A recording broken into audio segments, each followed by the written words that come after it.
Good morning brothers sisters. बहुत शुक्रिया आज इस बेहतरीन हाजिरी और अटेंडेंस के लिए और अटेंशन के लिए ख़ास तौर पे। डेफिनेटली बहुत सारी चीज़ें होती हैं ज़िंदगी में, कभी खुशी कभी गम। और आज का पैगाम शुरू करने से पहले यकीनन माइकल भाई को हम ज़रूर उनकी सारी खिदमात के लिए हम चाहते हैं कि हम उनके लिए, उनके फैमिली के लिए दुआ करें।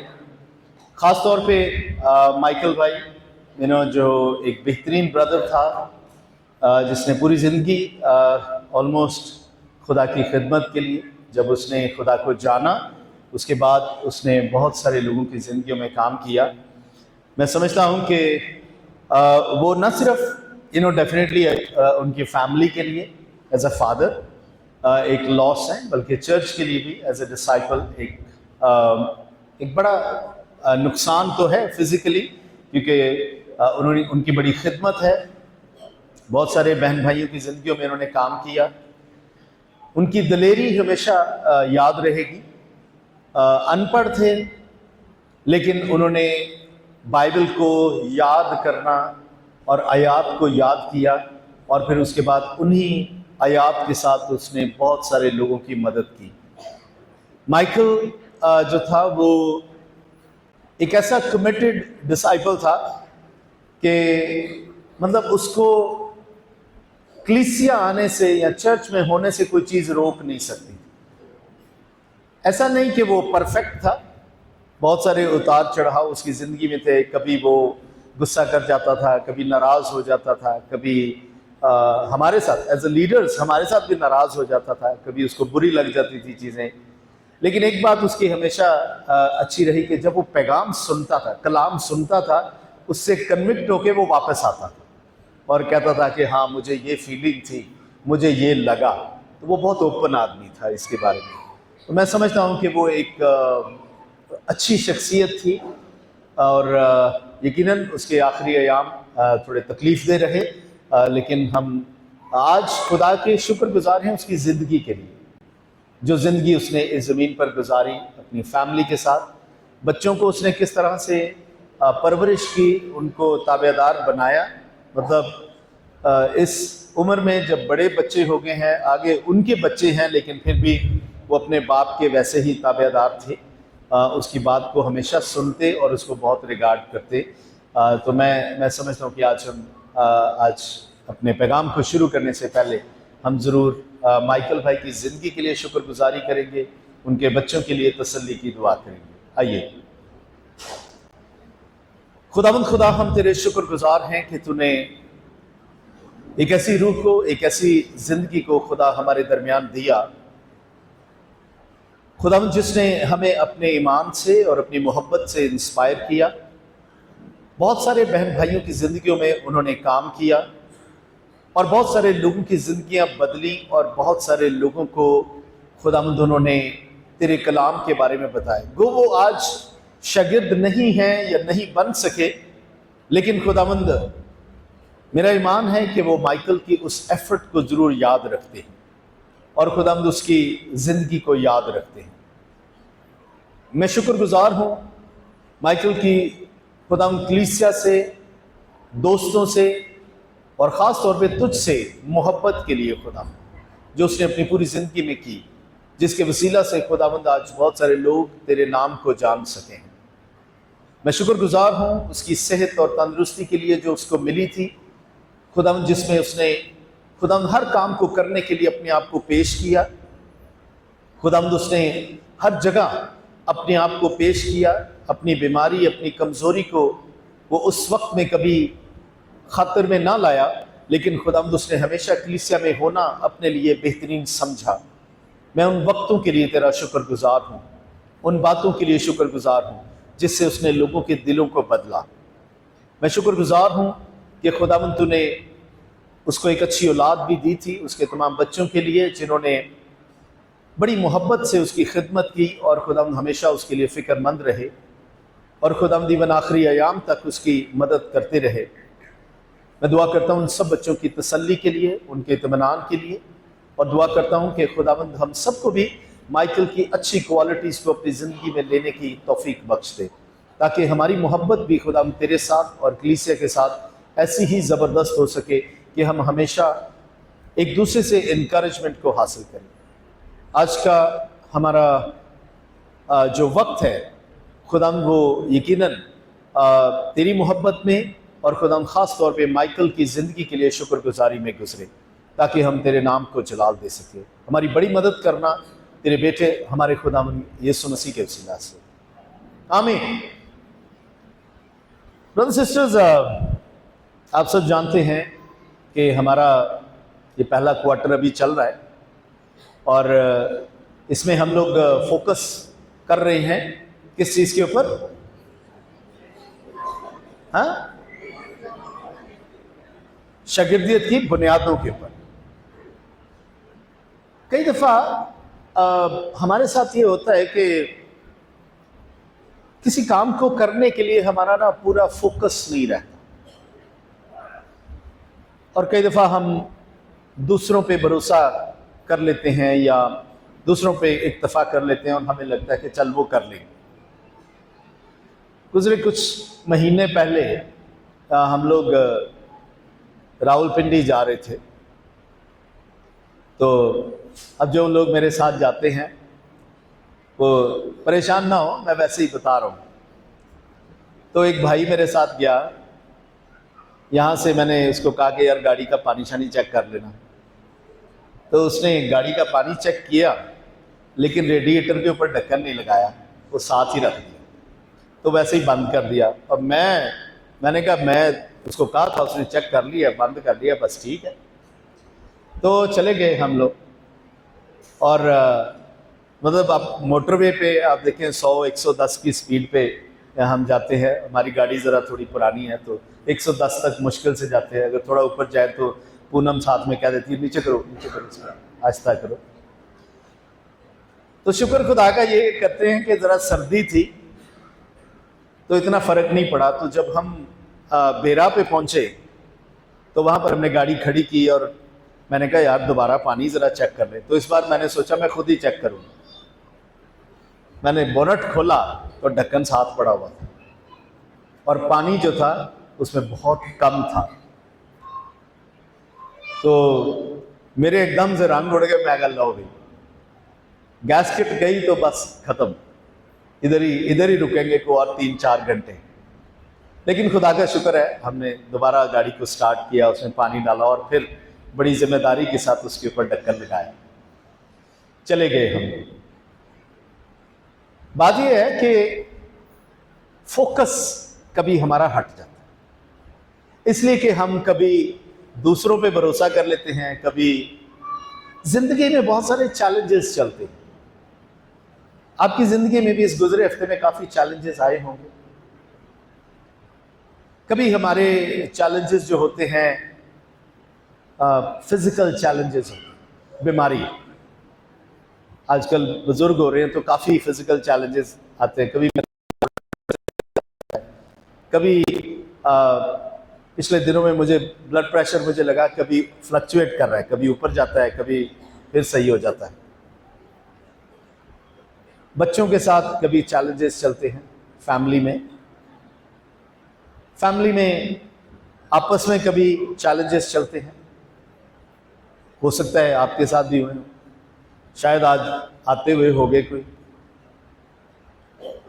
हो सकता है गुजरे हफ्ते में हुआ है कुछ ऐसा जो आपका फोकस जिसने हटा दिया।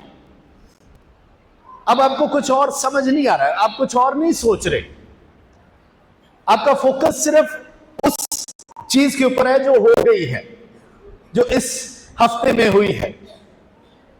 और जिंदगी जो हालात आपकी जिंदगी में ला रही है उसके ऊपर आपका ध्यान जो है वो चला जा रहा है और आप अपने मकसद से हट गए, साइड ट्रैक हो गए थोड़ा। मतलब सीधे जाते जाते अचानक आपको सड़क नजर आई और आप उधर को चल पड़े और आपका जो मकसद है उससे आपकी निगाह जो है वो हट गई।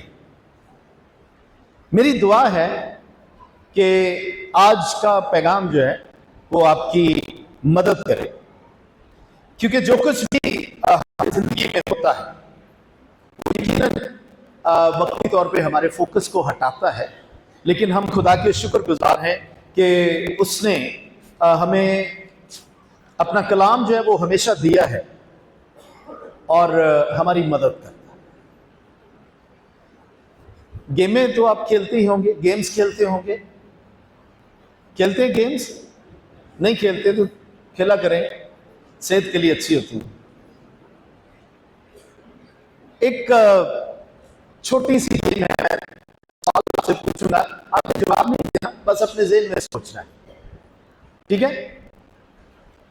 मैं ये नहीं बताऊंगा कि आपने क्या सोचा है, बट आपने अपने जेहन में उसका जवाब जो है वो सोचना है। मैं कुछ नाम लूंगा तो आपने उनके बारे में सोचना है, उनकी खूबियां या खामियां जो भी है वो आपके जेहन में आनी चाहिए, ठीक है?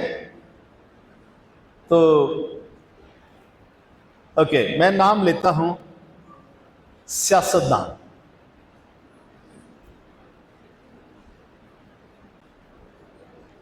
ओके, मुझे लगता है काफी कुछ आपके जेहन में आए। Movie stars, hero. बिल्ला ने ऐसे आंखें घुमाई, कौन कौन सा है? अच्छा, सोच लिया? ओके, अब मैं नाम लेता हूं एथलीट, स्पोर्ट्समैन या स्पोर्ट्स वुमन।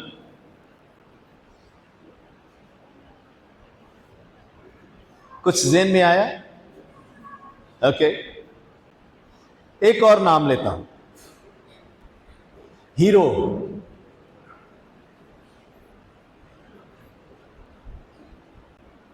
सोच लिया? अब मैं जो नाम लूंगा, अब उसके बारे में आपने फौरी तौर पे ऐसे हाथ उठाना और मुझे बताना है, ठीक है? क्रिश्चियन। अच्छा जी, अदर से किसी ने हाथ उठाया था। ओके, हाँ वकास, हम सब क्रिश्चियन ही बैठे हैं। अच्छा, बात जी, पीटर मसीह जैसा। शरून, फखर है मुझे, मैं क्रिश्चियन हूं, ठीक है जी। ऐसा बाजी, मसीह को मानने वाला। विक्की, शगिर्दियत। भाई क्या आपके जहन में कुछ है? एक दूसरे को मत बताओ, मुझे बताओ। अच्छा जी, शहजाद। क्रिश्चियन वो जिसकी जिंदगी में आदम की अमानत। जी, शाही फिरका। ओके ओके, शाही कहनों का फिरका जी। ऊपर कोई और? वो पीछे शरून आसिफ खड़ा है, मुझे नजर आ रहे हो वो, इधर इधर। हाँ जी, आपको दयानतदार। अच्छा, नबील। हाँ जी, नबील आपको मैंने कहा, हैरान हो गए कि मैं। अच्छा चलें, ठीक है, नौरीन।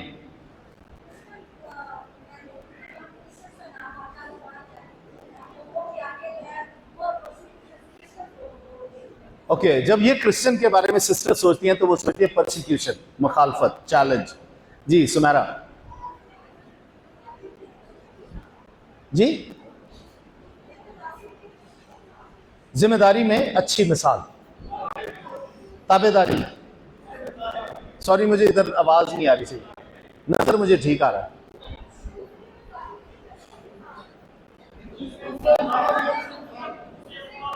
दूसरे मज़ाहिब में एक अच्छी मिसाल। ओह थैंक यू, बहुत शुक्रिया। फाइनल, आखिरी, रानी, रानी बाजी, कुर्बानी। इन्होंने बहुत छोटा दसा, यूसुफ तो दस ला यार, परेशान ना हो। चुना हुआ, ओके थैंक यू, बहुत शुक्रिया। सो क्रिश्चियन के बारे में जब आपने सोचा है तो बड़ी चीजें आपके जेहन में आई, बल्कि जो पहली चीजें आप सोच रहे थे उनमें शायद एक एक दो दो बंदा आ रहा था जेहन में, लेकिन क्रिश्चियन के बारे में जब आपने सोचा है तो आपको काफ़ी चीज़ें जो हैं वो याद आई हैं। तो मैं चाहता हूं कि आज हम उसी के मुतालिक थोड़ी सी बात करें, क्योंकि हमने डिसाइपलशिप की बुनियादों के बारे में बात करनी है, तो आज हम उसके ऊपर बात करेंगे। मत्ती की इंजील उसका 4 बाब, मत्ती की इंजील उसका 4 बाब, उसकी 18 से 22 आयत।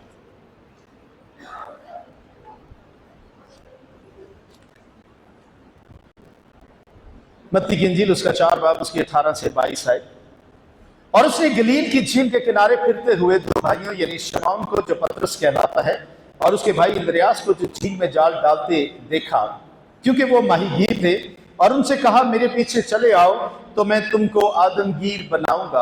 वो फौरन जाल छोड़कर उसके पीछे हो लिए, और वहां से आगे बढ़कर उसने दो भाइयों यानी जबदी के बेटे याकूब और उसके भाई यूहन्ना को देखा कि अपने बाप जबदी के साथ कश्ती पर अपने जालों की मरम्मत कर रहे हैं, और उनको बुलाया। वो फौरन कश्ती और अपने बाप को छोड़कर उसके पीछे हो लिए।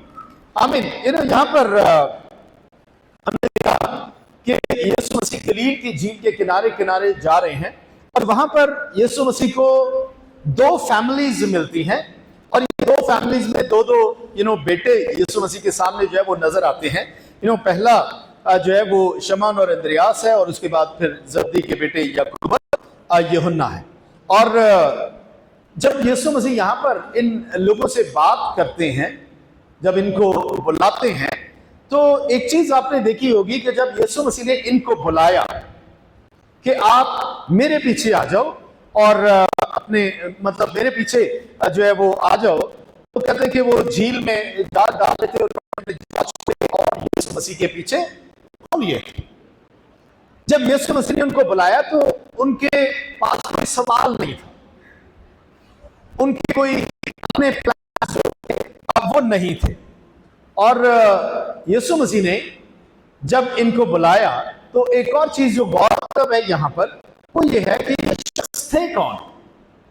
ये बच्चे थे, और इनका काम क्या था? मछली पकड़ना और अपनी फैमिली को सपोर्ट करना। तो काफी जिम्मेदारी। बात इनके अंदर हम देखते हैं कि ये आम नॉर्मल आदमी थे।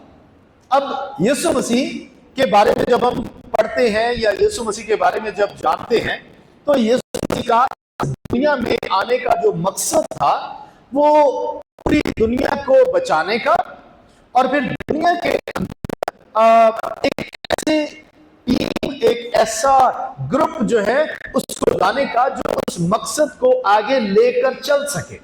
मसलन यीशु मसीह को पता था कि मेरी जो जिंदगी है वो यहाँ मतलब, और जो मनादी की जिंदगी जो उसने अपना काम करना था, उसकी जिंदगी तो 3 या 3.5 साल थी। सो 3 या 3.5 साल की उम्र जो काम था, उस काम को यीशु मसीह को आगे ले जाने के लिए ऐसे लोग जो इसको आगे लेकर जा सके, यीशु मसीह के मसलूब होने के बाद भी वो लोग काम कर सके।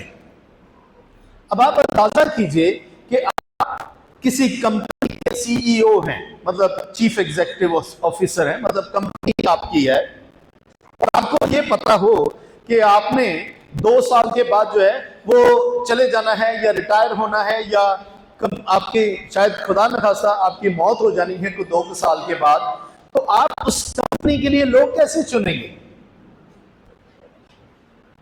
किसी को भी उठा लेंगे आप? आप किसी को भी नहीं उठाएंगे।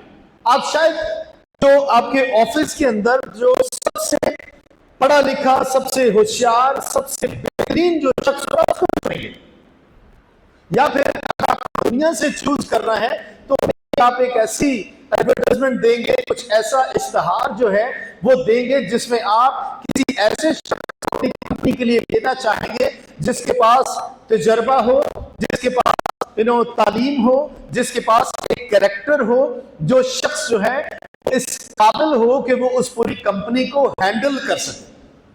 आप जो बेस्ट लोग हैं उसको चुनेंगे। बट यीशु मसीह को यहां पर जब हम देखते हैं तो यीशु मसीह ने कोई बहुत एजुकेशनली बेस्ट लोग जो है वो नहीं चुने, क्योंकि उस वक्त में भी फरीसीज थे, फरीसी लोग थे, फिर फरीसियों के आगे शागिर्द थे जो बाइबल को जानते थे, जो बाइबल से वाकिफ थे, जिन्होंने पुराना और पुराना अहदनामा जो था न सिर्फ उसको पढ़ा था बल्कि शायद उसको याद भी किया होगा, आयात से वाकिफ होंगे, या फिर वो कलीसिया के साथ या जो हैकल में जो काम होते थे उनमें वो खिदमत गुजार लोग होंगे। तो यीशु मसीह के दौर में ऐसे लोग भी थे, लेकिन उसके बावजूद यीशु मसीह जो है वो इन लोगों के पास जाते हैं और इनको जाके बुलाते हैं, और ये लोग क्या करते हैं, वो फौरन यीशु मसीह के पीछे हो लेते हैं। तो समझने की बात है कि यीशु मसीह अपने मकसद के लिए या अपने काम के लिए जो स्ट्रॉन्गेस्ट लोग हैं, जो मजबूत तरीन लोग हैं, यीशु मसीह उनको नहीं चुनेंगे। यीशु मसीह उसको चुनेंगे जो तैयार है, जो ये कहे कि हाँ, जैसे लास्ट टाइम हमने सीखा था कि मैं हाजिर हूं। यीशु मसीह उसको नहीं चुनेंगे जो ये कहे कि मैं इसलिए चुना गया हूं क्योंकि मैं टैलेंटेड हूं। यीशु मसीह उसको चुनेंगे जो ये कहेगा कि हाँ यीशु मैं तैयार हूं। इन लोगों के साथ ये जो था वो हुआ। तब यीशु ने इनको बुलाया तो वो थे कि वो उसके पीछे हो लें। अब बाद में जब हम इनके बारे में पढ़ते हैं अमाल की किताब उसके 4 बाब की 13 आयत के अंदर, तो वहां पर हमें पता चलता है कि ये लोग कैसे थे। अमाल 4 बाब उसकी 13 आयत,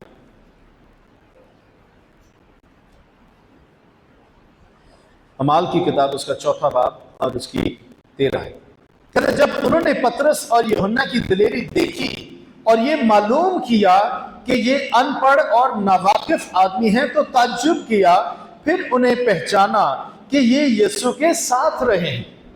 सो ब्रदर्स सिस्टर्स, बाइबल यहां पर क्या कहती है कि पतरस और यूहन्ना को जब लोगों ने ऑब्जर्व किया, फरीसियों ने उनको देखा, उनके काम को देखा, उनकी बातचीत को सुना, उनके साथ वो वहां पर जो काम वो कर रहे थे जब उसको उसने विटनेस किया, तो बाइबल कहती है कि फिर उनको याद आया। पहले तो उन्होंने ताज्जुब किया और फिर उनको पता चला कि ओ अच्छा, ये तो यीशु मसीह के कहां रहे हैं, यीशु मसीह के साथ रहे हैं। वो डिट्रैक्ट नहीं हुए, उनका फोकस आउट नहीं हुआ। वो जब यीशु मसीह तालीम दे रहे थे तो वो तवज्जो से सुन रहे थे। जब यीशु मसीह उनके सामने दुआ करते थे या मुआज़ात करते थे तो वो वहां पर मौजूद होते और उसके वो इधर उधर नहीं जाते थे। तो इस वजह से लोगों को ताज्जुब हुआ और उन्होंने कहा ओ, ये तो यीशु मसीह के साथ रहे हैं। क्या हमको कोई फोर्स करता था, कोई फॉलो अप करने जाता था कि भाई आप मीटिंग पे नहीं आ रहे, आप यीशु मसीह उधर जा रहे हैं, आप आ नहीं रहे, उनको कोई फॉलो अप करने जाता था?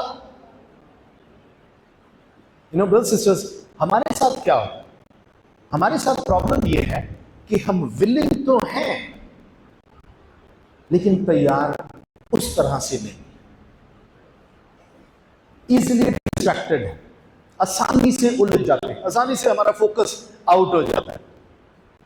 हम फैसला तो कर लेते हैं या फैसला तो हमने कर लिया कि हमने शागिर्द बनना है या हमने शागिर्द की जिंदगी गुजारनी है, लेकिन हम यीशु मसीह के साथ चलना जो है उसको जारी नहीं रख पाते हैं।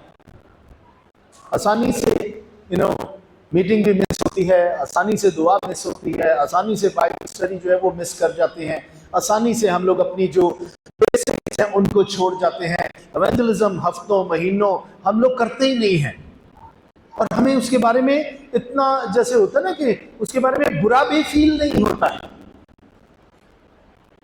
सी बाइबल क्या कहती है कि ये लोग विलिंग थे, ये बहुत एजुकेटेड नहीं थे बट ये विलिंग थे, ये तैयार थे, और इस वजह से यीशु मसीह जो है उसने उनको बुलाया था।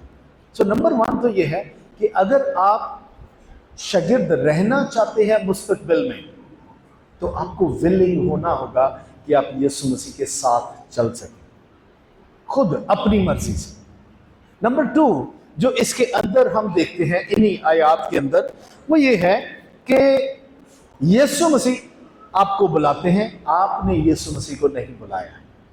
यूहन्ना की इंजील उसका 15 बाब और हम उसकी 16 आयत पढ़ेंगे। यूहन्ना की इंजील उसका 15 बाब और उसकी 16 आयत।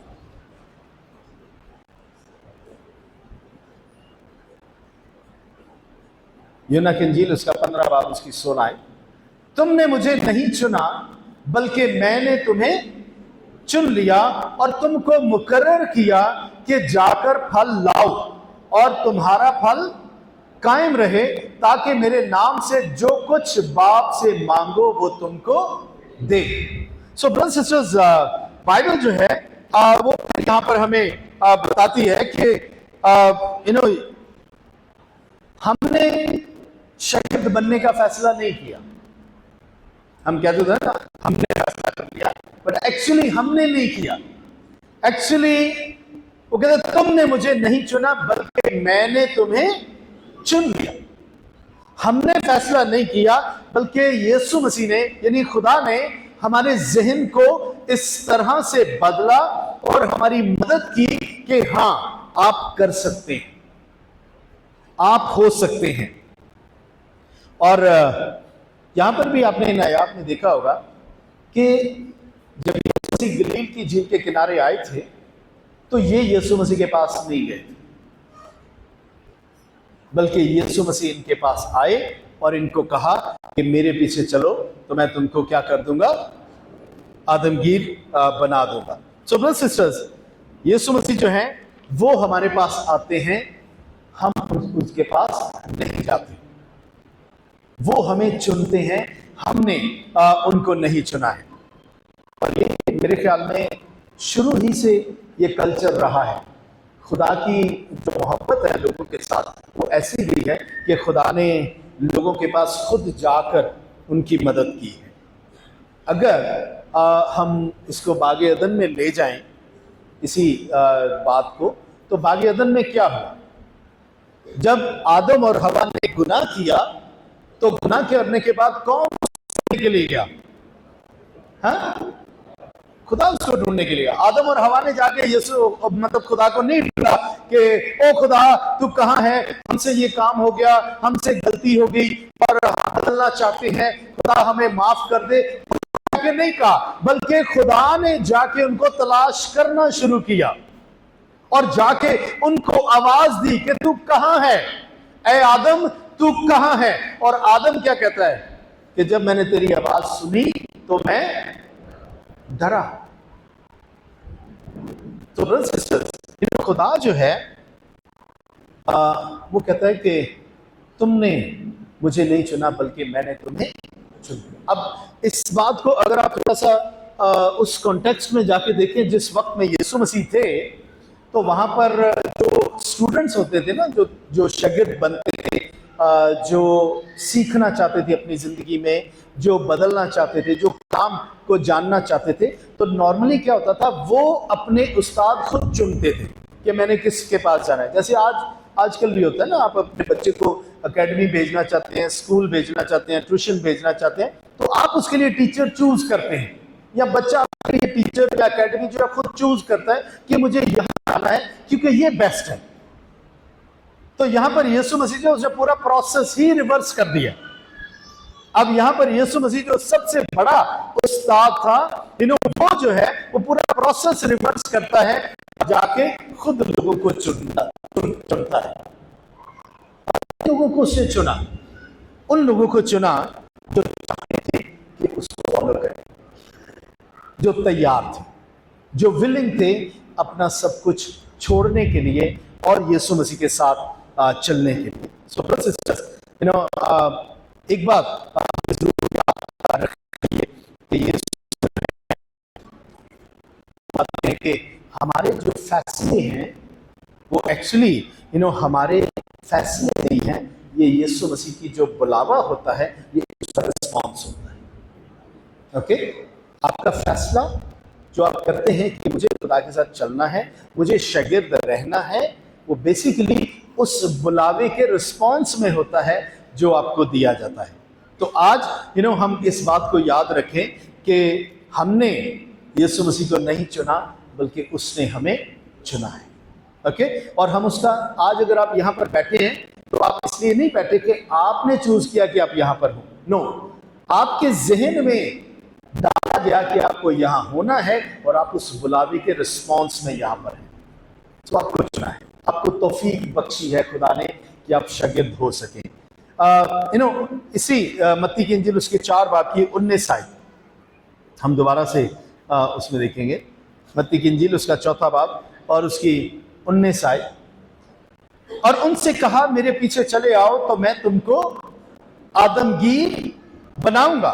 सो यीशु मसीह जो हैं वो यहाँ पर जो स्पेशली इन लोगों से बात करते हैं, वो उनको बताते हैं कि तुम मेरे पीछे चले आओ तो मैं तुमको आदमगीर। सो ये तो आप सब जानते हैं कि आदमगीर होने का या शागिर्द होने का ये मसीही जिंदगी की बुनियाद है। क्योंकि जो भी यीशु मसीह के पीछे चलेगा या जिसको भी यीशु मसीह चाहेंगे कि वो उसके पीछे चले, इसका मतलब है कि उसको आदमगीर जो है वो होना चाहिए। और अगर वो ऐसा नहीं करता तो मैं समझता हूं कि वो अपने उस मकसद के साथ जो है वो कमिटेड नहीं है। यीशु मसीह अपनी जिंदगी में बहुत सारे लोगों के पास उनको शिफा दी, उनको मदद की, बहुत सारे लोगों की जिंदगी में उनकी प्रॉब्लम्स को जो है वो यीशु मसीह ने दूर किया। लेकिन एक बात हमेशा उसने जो है वो उनको कही कि वो किस लिए अपने ईमान को कायम रखें, अपने ईमान के मुताबिक जो है वो चलते रहे और फिर यीशु मसीह के पीछे चलने के लिए हमेशा उनको बुलाए। तो ब्रदर्स सिस्टर्स, यीशु मसीह जो है वो सिर्फ ये नहीं चाहते कि हम उसको फॉलो करें, बल्कि ये चाहते हैं कि हम फुल्ली फॉलो करें, मुकम्मल तौर पे हम उसके पीछे चलें। 20 आयत इसका जो है वो हमें यकीन दिलाती है कि यीशु मसीह कैसे हमसे चाहते हैं। 20 आयत के अंदर लिखा है, वो फौरन जाल छोड़कर उसके पीछे हो लिए। सो सिर्फ फॉलो करें, वो चाहते हैं फुल्ली फॉलो करें, यानी मुकम्मल तौर पे हम उसके चलने और मुकम्मल तौर पे हम उसके पीछे चलने के लिए अपनी जिंदगियों, अपने दिलों को जो है तैयार करें। यहाँ पर जब इन आयात में पढ़ते हैं 20 से 22 आयत के अंदर, तो हमने देखा है कि इन लोगों ने ऐसा नहीं किया कि 1-2 दिन हम काम पे नहीं जाएंगे और 1-2 दिन यीशु मसीह के पीछे चलेंगे। तो उन्होंने ऐसा नहीं किया, बल्कि मुकम्मल तौर पे उन्होंने यीशु मसीह के पीछे चलने जाल छोड़े और यीशु मसीह के पीछे खुले। तो फिल फॉर अपने जाल छोड़ देना मतलब ये था कि अपनी सारी उन रुकावटों को, उन ख्वाहिशात को, उन चीजों को जो खुद पे भरोसा करती है, उनको छोड़ देना और मुकम्मल तौर पे यीशु मसीह के पीछे चलना। आपसे एक सवाल मैं पूछना चाहता हूं, बल्कि हम सबसे, अपने आप से भी पूछना चाहता हूं, क्या हम आज तैयार हैं कुछ ऐसा छोड़ने के लिए जो हमें शागिर्द बनने से रोक रहा है? क्या हम तैयार हैं कि हम उन तमाम चीज़ों को जो हमें यीशु मसीह के पास आने से, जो मीटिंग आने से, दुआ करने से, बाइबल पढ़ने से या खुदा के साथ चलने से रोकती हैं, क्या हम तैयार हैं कि हम उनको छोड़ दें? ज़रूरी नहीं है कि आप मटीरियल्स, ज़रूरी नहीं है कि कोई ऐसी चीज़ें, आपने नौकरी है या कुछ ऐसी चीज़ें। ये भी हो सकता है कि शायद आप अपनी ज़िंदगी में कहीं दुखी हैं और वो जो गम या दुख है आपकी ज़िंदगी में वो रोक रहा है आपको कि छोड़ो परे, अब रहने दो, नहीं जाना चाहिए। हो सकता है कि आप अपनी ज़िंदगी के अंदर भी अपने दोस्तों की वजह से डिस्ट्रैक्टेड, उलझे हुए। शायद आपके दोस्त आपको खुदा के पास नहीं आने दे रहे हैं, शायद वो आपको इंस्पायर कर रहे हैं कि आप दुनिया में रहें। ये भी हो सकता है कि आपने कुछ ऐसा किया है जो आपको बार बार डिस्टर्ब कर रहा है और कह रहा है कि मत जाओ कलीसिया में, अगर जाओगे तो पता चलेगा। हो सकता है कोई छुपा हुआ गुनाह है, या हो सकता है कि कोई ऐसा किरदार है आपके अंदर जो आपको खुदा के पास आने से रोक रहा है। तो आप आ रहे हैं बट फुल्ली नहीं है, मुकम्मल तौर पे नहीं आ रहे, 100% नहीं। इन लोगों को जब यीशु मसीह ने बुलाया तो ब्रदर्स सिस्टर्स, वो पूरे तौर पे यीशु मसीह के पीछे थे। उन्होंने कोई चीज़ रखी नहीं, उन्होंने ये नहीं सोचा कि ये भी रख लें और यीशु मसीह के पीछे भी चलें, दुनिया को भी रखें और यीशु मसीह को भी रखें। उन्होंने ये नहीं सोचा। मैं आज ज़रूर आपको इनकरेज करना चाहता हूँ, अगर आपका फोकस नहीं है, आज आप डी ट्रैक हो गए हुए हैं, आपका रास्ता तब्दील किया हुआ है, तो मैं आपको ज़रूर इनकरेज करूँगा कि यीशु मसीह आज आपको फिर बुला रहे हैं कि मेरे पीछे चले आओ, तो मैं तुमको आदमगीर बनाऊंगा। आज अपने ट्रैक को सीधा कीजिए। और मैं आपको ज़रूर एक और चीज़ इनकरेज करना चाहता हूँ। इस हफ्ते के अंदर आपने हर रोज़ दुआ करनी है, जो कि आप करते ही होंगे, और अगर नहीं करते तो मैं सिर्फ स्पेसिफिक एक बात कहना चाहता हूँ। इस हफ्ते के अंदर आपने हर रोज़ दुआ करनी है, अपने फैमिली में, अपने पड़ोस में, या अपनी जॉब पर, या अपने स्कूल या अपने कॉलेज में, जहाँ पर आप जाते हैं वहाँ के लिए आपने दुआ करनी है कि खुदा आपको ओपन शख्स मिला जिसके साथ बाइबल और वो 2026 में शागिर्द बने। उस एक शख्स को आपने ढूंढना है। ये वक्त है कि हम अपनी बुनियाद पे वापस आए। आमीन। दुआ करें हर रोज और जरूर उस शख्स को ढूंढें। यकीनन वो आपके इर्द गिर्द होगा, हो सकता है आपकी फैमिली में ही है, आपके पास है, आप आज तक उसको पहचान नहीं पाए हैं, या तक शायद आपने बात ही नहीं की है। तो मैं चाहूंगा कि आप जरूर दुआ कीजिए। खुदा इस वीक में जरूर आप पर रिवील करेगा कि कौन है जिससे आप बात कर सकते हैं। मेरा ईमान है कि 2026 में आप जरूर आदमगीर बन सकते हैं और एक शागिर्द आपके वसीला से एक और शख्स जो है वो शागिर्द बन सकता है। आमीन। खुदावंद आप सबको ब्लेस करे। Thank you so much.